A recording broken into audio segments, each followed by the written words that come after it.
Hello people, so unintentionally when I first planned to do this video, this is going to be another kind of stripped down video where I tell you some personal things again, just based on the content. So as you can see from the title, this is Harry Potter quotes to live by. Originally I was just going to do top 10 Harry Potter quotes, but the more quotes I put down, I realised were quotes that I myself have lived by or mean something to me. So I just decided to change it to quotes to live by, or just quotes that mean something to me personally. And without getting too deep and personal, I'm gonna try and share with you a little bit as to why these quotes mean something to me and how they can mean something to other people as well. So I hope this video is going to be enjoyable and enlightening in some way. If you enjoyed the video, then please leave a like.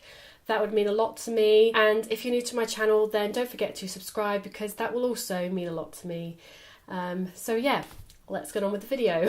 I have 10 quotes in total. I decided to narrow it down to 10. I did say this was originally going to be top 10 quotes. So yeah, I just decided to keep it narrow, keep it to just 10. Again, these are in no particular order. They're not in chronological order or order of favoritism. They are again just in order when I found them and wrote them down. So the first one is, "Of course it is happening inside your head, Harry, but why on earth should that mean it's not real?" So this was of course spoken by Dumbledore in Harry Potter and the Deathly Hallows. Also another disclaimer, they're not all going to be book quotes. Some of them are film quotes and some of them I'm not sure if they are book quotes as well as film quotes or just film quotes. Sometimes the films do better quotes than the books. Of course it's all happening in your head, but why on earth does that mean it's not real? I love this quote because it makes me think about the Harry Potter universe, the Harry Potter world in general. Basically, it's all happening in our heads, If we were to be really honest about it, guys, Hogwarts is not real, Harry Potter's not real. It actually just all started off in J.K. Rowling's head. That's the only proof we have anyway as to whether or not it's real. But my favourite part of this quote,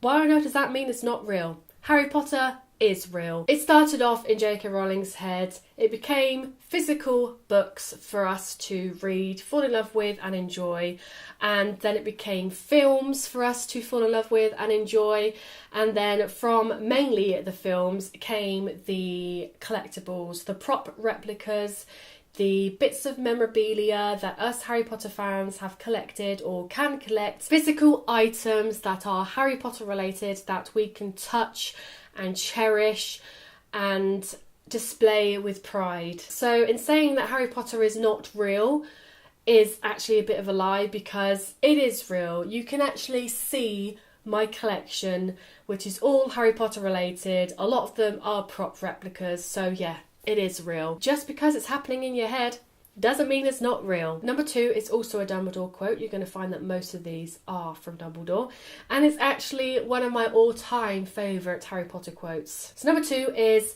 "But happiness can be found even in the darkest of times, if one only remembers to turn on the light." Again, nothing to do with magic, nothing to do with Harry Potter, like every other quote on this list. Okay, so if you saw my video where I opened up about Harry Potter, some of you guys would know that I get moments where I feel down and, I didn't have the best upbringing. I've had a few hardships in my life. I've felt really down. I've had bad moments. I've experienced moments of loss and being alone, and one thing that got me through it was Harry Potter. And what this quote means to me is, even if you're in a dark time, something positive can come out of it. Something positive can come out of every bad situation. You can still find happiness even at a time in your life when you feel like you'll never be happy again. So even simple, small little pleasures like rereading Harry Potter or listening to your favourite music or hanging out with friends and family. Little things of joy and happiness that you can incorporate into your life when you're feeling really down and you feel like you're never going to be happy again. If you're feeling like you're sitting next to a dementor, basically, they can really help you and they bring a little bit of light to the darkness. Number 3 is spoken by Hagrid. "I am what I am and I'm not ashamed. Never be ashamed," my old dad used to say. "There's some who will hold it against you, but they're not worth bothering with." This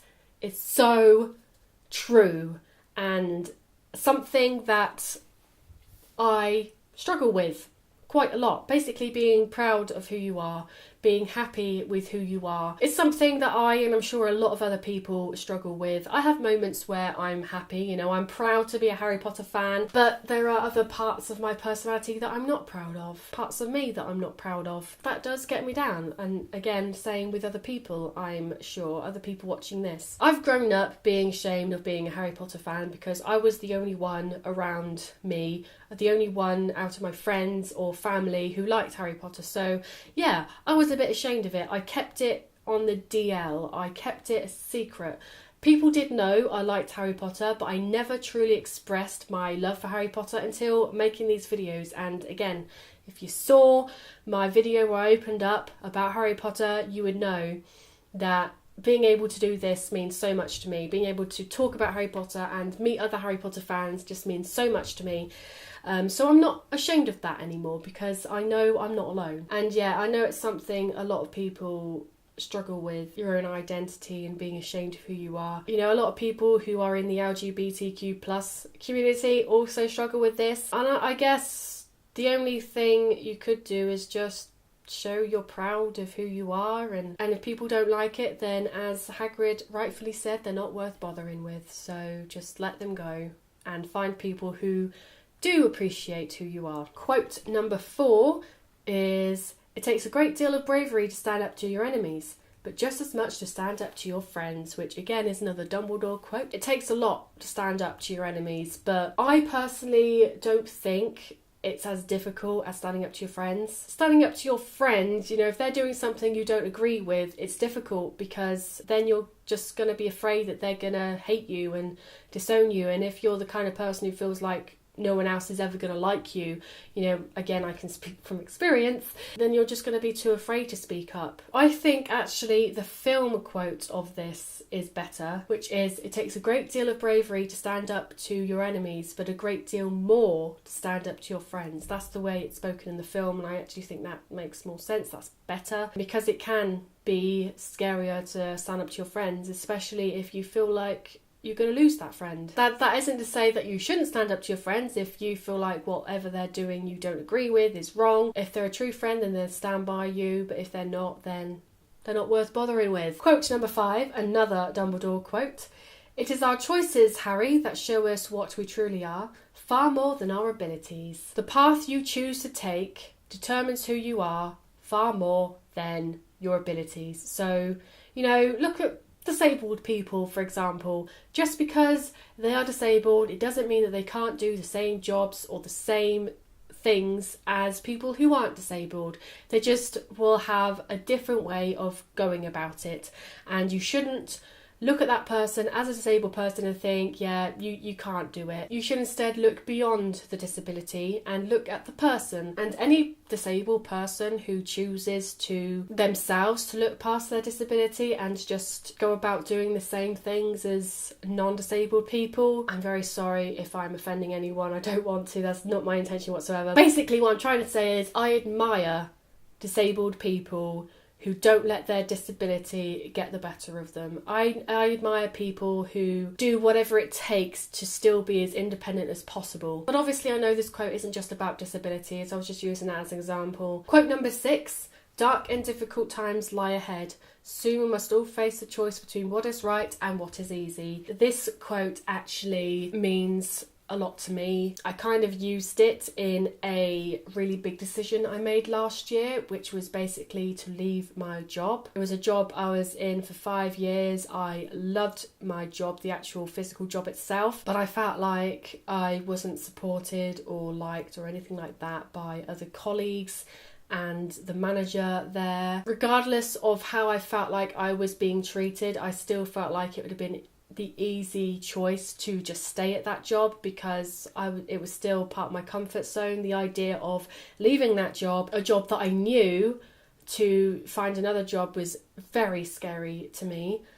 So, you know, the easier option would have been to stay and just endure all of the stuff that was going on. But I also knew that the right thing to do would have been to leave for my own health. I used this quote to make the decision to leave. It was the right thing to do, and I'm much better off having done it. So that was my real life example of why choosing the right thing to do over the easiest thing to do is the best thing to do. And you know, if you just take the easy way out, people just think you're lazy and you're selfish, depending on what the thing is, of course. Do the right thing. Number 7, we are only as strong as we are united, as weak as we are divided. Again, another Dumbledore quote. This one specifically is from The Goblet of Fire, where he talks about Voldemort coming back and Cedric having died. And that quote works really well in that situation. You know, when you think about war and battles, in times of hardship, sticking together, working as a team, you get things done easier, more conveniently, quicker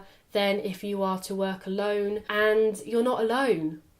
Simple as that. Being part of a group, being part of a community definitely feels better than being alone. And you feel stronger. You do feel stronger if you're part of something. If you're truly alone, that's when you feel like you are at your weakest and you feel like you might as well just give up and you just can't do it. Sometimes. But yeah, again, definitely a good quote to live by. Okay, number 8 and number 9 are kind of deep quotes, but also quotes I feel like everyone should apply to their life. So just be prepared for that. Number 8 is, numbing the pain for a while will make it worse when you finally feel it. This, again, is a Dumbledore quote. I think it's in Goblet of Fire. Anyone who's been through hard times, who have suffered a loss, I thankfully haven't suffered a massive personal loss. Touch wood. I don't anytime soon, but I'm sure there are some of you watching this who have, and maybe you'd understand this more than I could. Putting off feeling the pain is not a good idea, because once you do finally let it in, or when you finally succumb to it, it is going to be much worse. You should feel it and try to accept the pain as soon as you can, which leads me on to my next quote, which is, understanding is the first step to acceptance, and only with acceptance can there be recovery. Learning to understand the loss you are feeling, the pain you are feeling, can help you to accept it and to eventually recover from it and move on. Try and live your life as well as you can. Yes, definitely. I think they are very true quotes to live by. And we are going to step away from all this dark stuff now. I'm sorry if anyone's triggered. And we're going to move on to the final quote, which is a lighter one, you'll be glad to know. And it's another Hagrid quote. No good sitting worrying about it. What's coming will come, and we'll meet it when it does. This reminds me of the Newt Scamander quote in Fantastic Beasts and Where to Find Them, where he says, my philosophy is worrying means you suffer twice, which I did want to add to this, but I did want it to just make it original series quotes only. So I'm glad I found this, and I was like, yeah, that's very similar. It's very difficult to just tell yourself to just not worry about something, especially if you have anxieties. Believe me, I know. But there are little things that you sometimes allow yourself to worry about, you know, like a test you have next week or an interview you have the next day or something, whatever it is. You know, all you can do for things like that is prepare, revise as well as you can. Just don't worry about it until it actually comes. I'm planning on moving house and moving jobs, moving to a different town that I'm not familiar with, and so therefore applying for a new job in a building I'm not familiar with. That idea is scaring the living daylights out of me whenever I actually let myself think about it. But right now I'm more excited about the challenge of getting through all of that and leaving the town I'm in, which is full of happy and sad memories because it's a town I've grown up in, and to have a completely new fresh start in a town that I have no horrible memories in. The idea of it does excite me, but I know that if I just sit down and let myself think, do you really know what this means? Do you really know all the things you're going to have to go through? And I know it's going to scare me, but I'm not going to worry about it until the time comes. That's what I'm concentrating on, and I think that's a really good example of this quote. The same with the Newt Scamander quote, worrying means you suffer twice. If you can stop yourself from worrying about something until whatever it is comes, then that's good. This was a very weird, random, another kind of stripped down video, something I wasn't planning on doing until I started compiling this list. It's more real life themed rather than Harry Potter themed. I hope you guys enjoyed it nevertheless. Please leave a like if you did, because that would then let me know that you enjoyed the video, and maybe I can do more videos where I incorporate real life stuff into Harry Potter or Harry Potter into real life stuff. So if that sounds interesting to you, then leave me that thumbs up. Also leave me a comment down below what you thought about the video, if you enjoyed it, anything to add maybe. That again would mean a lot to me and would be really awesome, and we can get a discussion going probably. If you're new to my channel and you haven't already, then please don't forget to subscribe to join my little magical corner. I make videos every single week, so come subscribe to join the fun. Thank you all very much for watching, and I will see you next time.